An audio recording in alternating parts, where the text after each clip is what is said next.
Hey everyone, welcome to my channel. तो ये है क्लास 4 की me and my world EVS की बुक, जिसमें आज हम करेंगे chapter number 3 tongue and teeth. So इसमें हम टंग और टीथ के बारे में पढ़ने वाले हैं इस चैप्टर में। सो सबसे पहले स्टार्ट करते हैं टंग से। टंग is an organ that helps us identify the taste of the food we eat. It is one of our sense organs.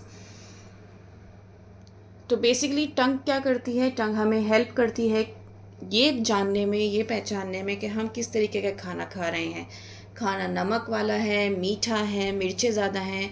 आपने देखा होगा जब थोड़ा सा भी नमक कम होता है तो हम कहते हैं मम्मा इसमें तो नमक ही नहीं है, बिल्कुल भी फीका खाना हो रहा है, आप इसमें नमक डाल के दो ना। तो दैट मीन्स वो हमारी टंग बता रही है, टंग पे जो टेस्ट बर्ड्स हैं वो हमें बता रहे हैं कि इसमें नमक कम है। अगर हम कोई आइसक्रीम खा रहे हैं सपोज़ करो, तो आइसक्रीम हम बहुत टेस्ट लेके खाते हैं। क्यों?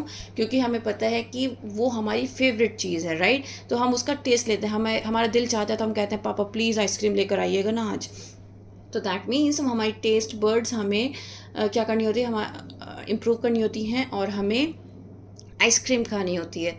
घर में सपोज करो मम्मा ने बिरयानी बना दी तो oh my god mama it's my favourite, और फिर आप खा के कहते हो मम्मा इट्स सो यम। सपोज करो मम्मा ने छोले भटूरे बना दिए और वो आपकी फेवरेट है, और आपने कहा मम्मा बहुत यमी बने हैं, बहुत ही अच्छे हैं, क्या मैं अपने दोस्तों को भी बुला लूँ, क्या मैं उनके सबके साथ बैठ कर खाऊँ? तो ये क्या है? आपके टेस्ट बर्ड्स हैं जो आपको बता रहे हैं कि खाना कैसा है। ठीक है। It has thousands of tiny bumps on its surface which are called taste buds. अब आपने इस तरीके से छोटे छोटे छोटे छोटे बम्प्स देखे होंगे अपने टंग पर। अगर नहीं देखे तो अभी अपनी टंग निकालिए, मिरर में देखिए, उस पर छोटे छोटे आपको बम्प्स दिखाई देंगे। तो वो जो छोटे छोटे बम्प्स होते हैं that are your taste buds. Taste buds में बहुत सारी नर्व्स प्रेजेंट होती हैं जो ब्रेन को मैसेजेस पहुंचाती हैं कि खाना कैसा है। क्योंकि आपको पता होना चाहिए कि आपकी पूरी बॉडी के फंक्शनैलिटी आपका ब्रेन करता है। आपका ब्रेन ही कहता है कब आपको हाथ उठाना है, कब आपको बोलना है, कब खाना है, कब पीना है। तो इसीलिए आपके टेस्ट बर्ड्स में भी क्या है, नर्व्स प्रेजेंट हैं जो कि आपके ब्रेन से कनेक्टेड हैं। वो आप कि ब्रेन को मैसेज पहुंचाती हैं और ब्रेन आपको फिर वापस मैसेज सेंड करता है कि फूड कैसा है, मीठा है, कड़वा है, खट्टा है या फिर सॉल्टी है। तो वो सब चीज़ें क्या बताता है? आपका ब्रेन बताता है। It is very sensitive, so it is always kept moist by saliva. ये बहुत सेंसिटिव होती है और आपके मुंह में एक गीला सा लिक्विड रहता है, उसको हम कहते हैं सलाइवा। ये full of nerves and blood vessels रहती है। देखो हमारी टंग में ना कोई भी हड्डी या बोन नहीं होती है, ये सिर्फ मसल से बनी हुई होती है, इसीलिए सॉफ्ट होती है और इसमें बहुत सारे नर्व्स और ब्लड वेसल्स होते हैं जो कि हमारे अल्टीमेटली ब्रेन से कनेक्टेड रहते हैं। ठीक है। टंग की वजह से ही हम बोल पाते हैं, हम खाना खा पाते हैं। ठीक है। और जब हम कोई भी खाना मुंह में रखते हैं, खाते हैं, तो जो सलाइवा हमारे मुंह में प्रेजेंट होता है वो हमारे खाने के साथ मिक्स हो जाता है, जिसके बाद क्या होता है कि हमारे लिए आसान हो जाता है कि वो हमारे फूड पाइप से निकलकर हमारे स्टमक में जाए। अपनी टंग की वजह से ही हम साफ बोल पाते हैं, क्लियर बोल पाते हैं। Now let's talk about teeth. Teeth क्या है? ये बहुत इंपॉर्टेंट पार्ट है हमारी बॉडी का। ये हमारे फेस को एक शेप प्रोवाइड करता है, ये हमें खाने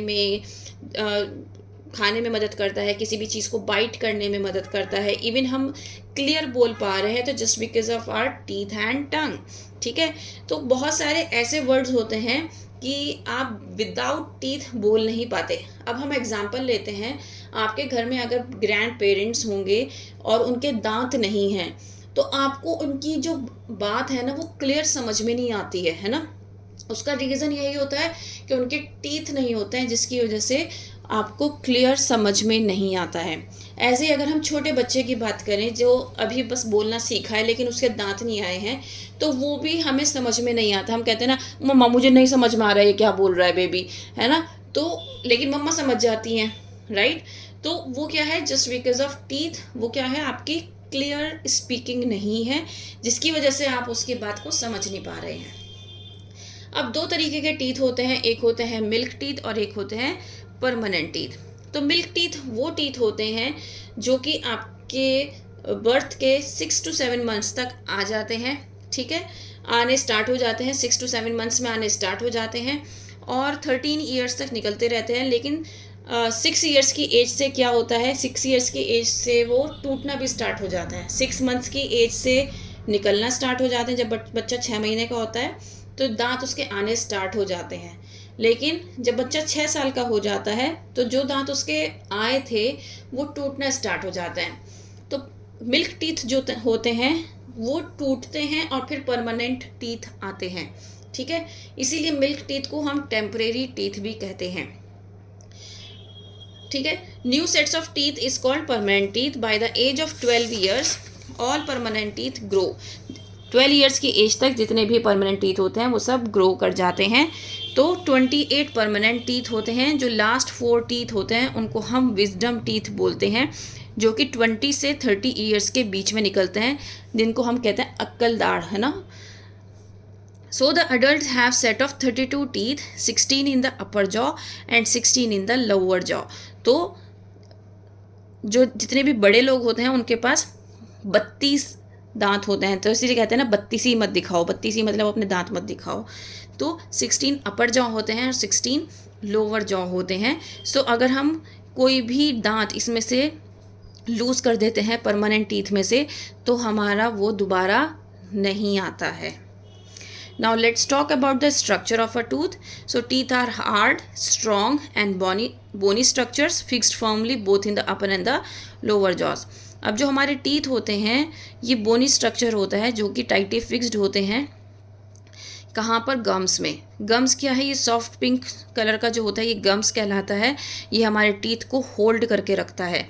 ठीक है, लेकिन we can see only a portion of our teeth. हम सिर्फ एक पोर्शन देख पाते हैं टीथ का, बाकी सारा वो गम्स में अंदर होता है। Portion of the tooth seen above the gum is called the crown. अब वो चीज़ जो हम देख पाते हैं, आप ब्रश करते हो रेगुलरली, उसको हम क्राउन कहते हैं। ठीक है, below the crown is the neck. Crown के नीचे क्या होता है? नेक होता है। फिर उसके बाद उसके नीचे क्या होती है? रूट होती है, जो कि गम्स के अंदर होती है। Tooth has an outer white covering called enamel. Tooth की एक आउटर कवरिंग होती है जिसको हम इनेमल कहते हैं। ये हार्डेस्ट मटेरियल होता है ह्यूमन बॉडी का। इसके अंदर क्या होता है?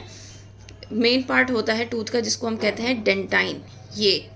ठीक है, और हर एक टूथ का एक सेंटर होता है जिसको हम कहते हैं पल्प, और इसमें बहुत सारी ब्लड वेसल्स और नर्व्स प्रेजेंट होती हैं जो कि हमारे टीथ को फूड प्रोवाइड करने में हेल्प करती हैं। अब हम बात कर लेते हैं काइंड्स ऑफ टीथ की। We have 4 kinds of teeth. Incisors. Incisors को हम कटिंग टीथ भी बोलते हैं। ठीक है, ये फ्रंट के 4 टीथ होते हैं। ठीक है, जिनको हम इंसीजर्स बोलते हैं। शार्प होता है, स्ट्रेट एजेस होते हैं, और एक कटिंग और बाइटिंग में यूज़ किए जाते हैं, इसीलिए इनको कटिंग टीथ कहा जाता है। तो incisors cutting teeth, canines tearing teeth, premolars cracking teeth and molars grinding teeth. इस तरीके से अगर आप याद रखेंगे तो आपके लिए ईजी हो जाएगा समझना। Canines 2 teeth next to the incisors, one on both side in each jaw are called canines. ठीक है, जो कि इंसीजर से नेक्स्ट होंगे 2 टीथ कैनाइन्स कहलाते हैं। ये शार्प होते हैं, बहुत ज़्यादा पॉइंटेड होते हैं इस तरीके से। ठीक है, और ये टीयरिंग में हेल्प करते हैं। प्रीमोलर्स को हम क्रैकिंग टीथ भी कहते हैं। ये कैनाइन्स के पास के 4 टीथ होते हैं, 2 ऊपर 2 नीचे। ठीक है, ब्रॉड और फ्लैट टीथ होते हैं और इसीलिए इनको क्रैकिंग टीथ भी कहा जाता है। मोलर्स जो होते हैं वो ग्राइंडिंग टीथ होते हैं, खाने को चबाने में हमें हेल्प करते हैं। ये प्रीमोलर्स के बराबर में होते हैं, 3 ऊपर 3 नीचे। ठीक है, ये लेकिन प्रीमोलर्स से ज़्यादा चौड़े होते हैं क्योंकि ग्राइंड करने में हेल्प करते हैं फूड को, तो इसीलिए इनको ग्राइंडिंग टीथ भी कहा जाता है। नेक्स्ट है टूथ डिके। आपने देखा होगा बहुत सारे बच्चों के कैविटीज़ होती हैं। ठीक है, सो When we eat our food, small bits of food get stuck between our teeth. जब हम खाना खाते हैं तो हमेशा कहा जाता है कि खाने के बाद आपको बहुत अच्छे से कुल्ली करनी चाहिए और रात को सोने से पहले ब्रश ज़रूर करना चाहिए। क्या आपने कभी सोचा है कि ऐसा क्यों कहा जाता है? ऐसा इसलिए कहा जाता है कि जब हम खाना खाते हैं तो उसके छोटे छोटे पीसेस हमारे दांतों में रह जाते हैं। ठीक है, कई बार वो पीसेस ब्रश करने से भी रिमूव नहीं होते। आपने सिर्फ कुल्ली करके सो गए तो रिमूव नहीं हुए। ठीक है, तो वो जब हमारे दांतों में लगे रहते हैं तो वो क्या होता है, सड़ना स्टार्ट हो जाते हैं, रॉटन होना स्टार्ट हो जाते हैं। और इस जिसकी वजह से क्या होता है, हमारे टीथ के ऊपर एक लेयर आ जाती है जर्म्स की, ठीक है, जिसको हम कहते हैं प्लेग।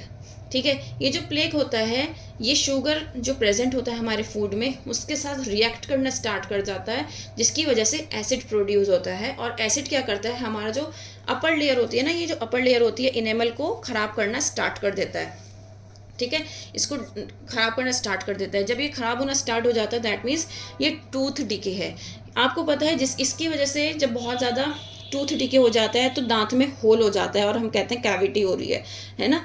तो वो क्या हो रहा है, टूथ डिके ज़्यादा हो गया है, जिसकी वजह से क्या है कि आपकी जो नर्व्स वाला पार्ट है ना, नर्व्स और ब्लड वेसल्स वाला पार्ट, पल्प वाला पार्ट, वो दिखना स्टार्ट हो गया, जिसकी वजह से आप कोई भी गर्म चीज़ या ठंडी चीज़ खाते हो तो आपको दर्द महसूस होता है और आप डॉक्टर के पास जाते हो। ठीक है ना। तो ये क्या है, ये सेंसेशन क्रिएट करता है क्योंकि डायरेक्टली वो ओपन हो गया है और आपका पल्प वाला एरिया दिखाई दे रहा है जहाँ पे नर्व्स हैं। ठीक है, क्योंकि इनेमल जो है वो क्या हो गया, सारा खराब हो गया, टूथ डिके हो गया है। तो ये ऐसे होता है काम। नाउ टूथ डिके किस वजह से होता है, क्या क्या कॉजेज़ हैं। टूथ एक, दांत में अगर दर्द हो रहा है, होल्स हैं, कैविटीज़ हैं, गंदी स्मेल आ रही है, या आपका टीथ टूट गया है, या स्टमक डिसऑर्डर है, ये सारे कॉजेज़ हैं जिससे टूथ डिके हो सकता है। तो हम अपने टूथ की केयर कैसे कर सकते हैं। सबसे पहले तो हमें ग्रीन लीफी वेजिटेबल्स खाने चाहिए, एप्पल फ्रूट खाना चाहिए। ठीक है, और अपने गम्स को स्ट्रॉन्ग रखना चाहिए, टीथ को स्ट्रॉन्ग रखना चाहिए। ठीक है, वो कैसे, जब हम ग्रीन वेजिटेबल्स एंड फ्रूट्स खाएंगे। दिन में 2 बार ब्रश ज़रूर करना चाहिए, और हमें हमेशा जब भी हम कुछ खाएं तो उसके बाद कुल्ली ज़रूर करनी चाहिए ताकि वो हमारे दांतों पे चिपकी ना रह जाए कोई भी चीज़ जो हमने खाई है। ठीक है, जब हम बहुत ज़्यादा चॉकलेट्स और स्वीट्स खाते हैं ना, मीठी चीज़ें खाते हैं, तो भी हमें क्या होता है, हमारे दांतों को नुकसान पहुंचता है। तो इसलिए हमें इन सब चीज़ों को अवॉइड करना है, ज़्यादा मीठी चीज़ों को। और रेगुलर 6 मंथ्स में हमें क्या करना है, डेंटिस्ट को विजिट करना है, ताकि अगर कोई भी प्रॉब्लम हमारे दांतों में हो रही है तो हम इनिशियल स्टेज में उसको पकड़ सकें और उसको क्योर कर सकें। ठीक है, उम्मीद करती हूँ कि ये आपको समझ में आया होगा। Please like, share and subscribe. That's all, thank you.